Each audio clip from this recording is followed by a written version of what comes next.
안녕하세요. 한풀이 영어의 한지환입니다. 저는 지금 유럽의 영국 옆에 있는 아일랜드에 와 있는데요. 지금 여기 코로나가 정말 심각한 상황이에요. 네, 하루하루 이제 확진자 수 그리고 사망자 수가 엄청 폭발적으로 증가하고 있는데, 이 심각한 곳에 있으면서 이제 코로나 맨날 듣다 보니까 코로나는 왜 이름이 코로나일까? 또 19는 왜 이름 옆에 붙어 있을까? 이런 것들에 대해 궁금해지기 시작했었는데요. 오늘은 이 단어 이름에 대해서 좀 알아보는 시간을 가져보도록 해볼게요. 이 중국에서 가장 먼저 시작된 우한 폐렴, 우리나라에서는 이거를 이제 코로나라고 부릅니다. 그리고 WHO에서는 이 우한 폐렴을 공식적으로 COVID-19이라고 이제 이름을 짓게 되는데요.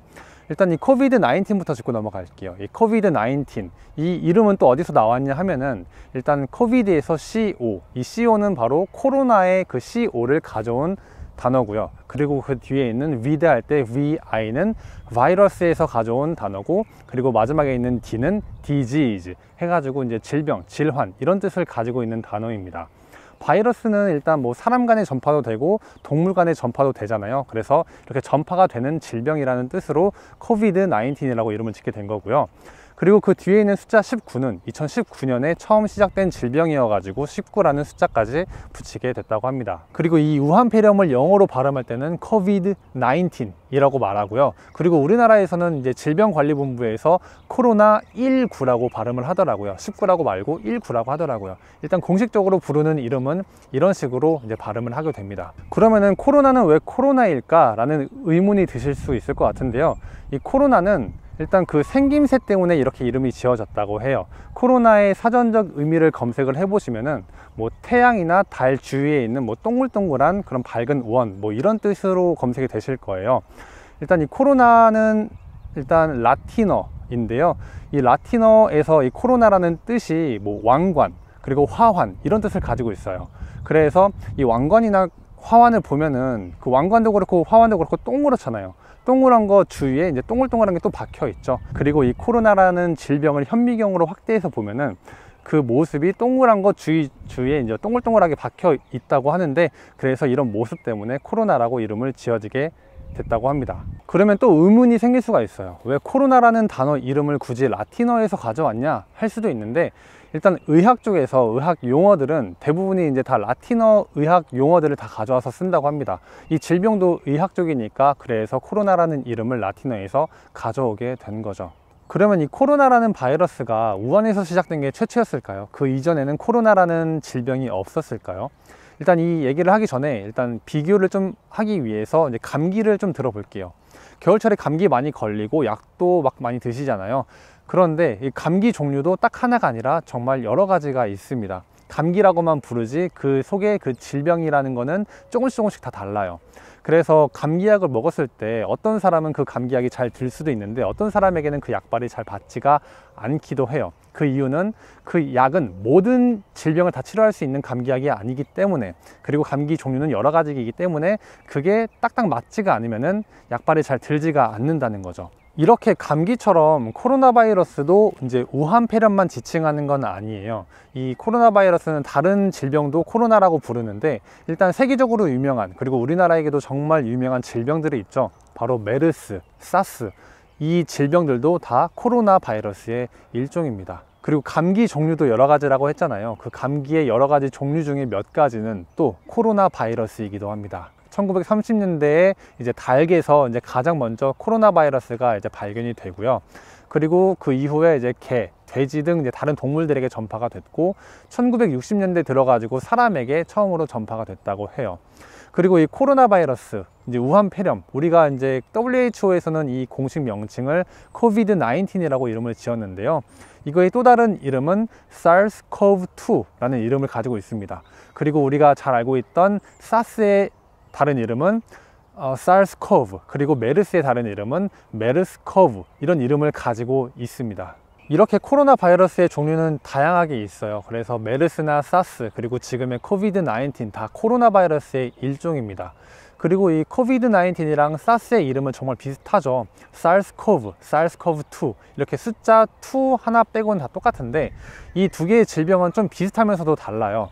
유전적으로는 비슷한 계열이지만 그 발생하는 질병은 달라가지고 뭐 같은 계열이지만 그냥 다른 질병이다 라고 볼 수가 있는 거죠. 그리고 WHO에서 발표한 공식 명칭 COVID-19는 원래 다른 이름이 될 수도 있었다고 합니다.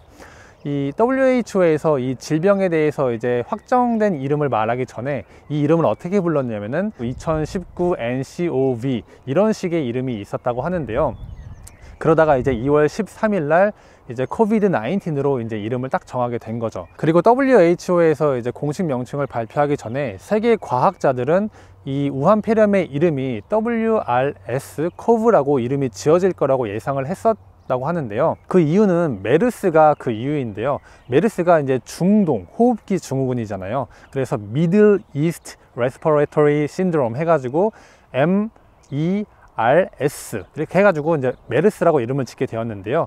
이번에 이 우한 폐렴도 비슷한 개념으로 우한 W Respiratory Syndrome 호흡기 증후군 해가지고 우한 호흡기 증후군으로 WRS 이렇게 이름을 지을 거라고 예상을 했었는데 WHO에서는 이렇게 이제 지역 이름을 배제하고 그냥 간단하게 COVID-19이라고 이제 이름을 짓게 되었다고 합니다. 그런데 이렇게 중동 호흡기 증후군은 메르스 이제 중동이라는 이름이 들어가게 되는데 COVID-19은 이제 중국 지역 이름이 들어가지 않고 또 중국에서 발생했던 사스도 중국 명칭이 들어가지 않습니다. 네, 우연의 일치 뭐 이런 것처럼 보일 수도 있는데요. 일단 거기는 이유가 조금이 있어요. 일단 중동 호흡기 증후군 메르스라는 이름이 이제 딱 정해졌을 때 아랍 국가에서 이제 엄청 이제 반발을 했었다고 해요. 이제 중동이라는 이름 때문에 반발을 하게 된 건데, 그래가지고 그 이후에 이제 WHO에서는 어떠한 이제 질병 이름을 정할 때 어떤 지역 이름, 나라 이름, 사람 이름 등 이런 것들을 배제하고 질병의 이름을 짓게 됩니다. 그래가지고 이번에 우한 폐렴도 우한이라는 이제 그런 지역 이름과 나라, 중국이라는 그 나라 이름을 배제하고 COVID-19이라고 간단하게 이름을 짓게 된 거죠. 그런데 이 중동 호흡기 증후군 메르스 이전에 사스가 2003년에 이제 발생이 됐는데, 그때는 또 중국에서 먼저 시작됐는데도 중국이란 이름 또는 지역 이름이 들어가지가 않아요. 네, 그 이유는 왜 그런지는 저도 잘은 모르겠습니다. 이번 시간엔 코로나 이름에 대한 뭐 어원, 유래, 뭐 그 이유 등 이런 것들을 간단하게 알아봤는데요. 여러분들이 궁금해 하셨을 만한 것들이 조금이라도 풀어졌으면 하는 바람입니다. 그리고 제가 지금 아일랜드에 와 있는데요. 여기 사람들이 마스크를 아무도 안 하고 다녀요.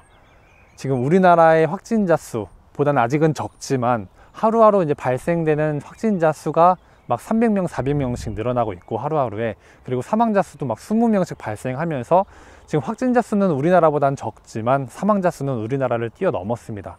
그런데도 여기서는 아직도 사람들이 잘 안 쓰더라고요.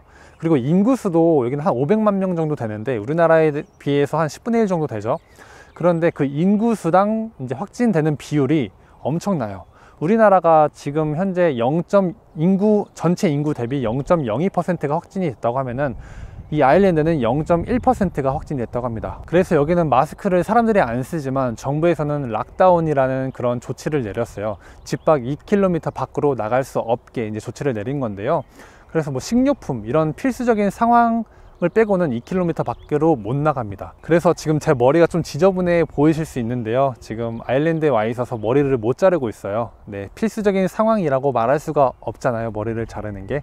그래서 좀 지저분해 보이더라도 좀 이해를 해주셨으면 감사하겠습니다. 일단 오늘 제가 준비한 내용은 여기까지고요. 네, 이 코로나 바이러스 때문에 여러분들의 삶이 많이 이제 달라졌는데, 이 소중한 일상들, 우리가 가지고 있던 그 평범한 일상들로 다시 돌아갈 수 있는 그 날이 하루빨리 왔으면 하는 바람입니다.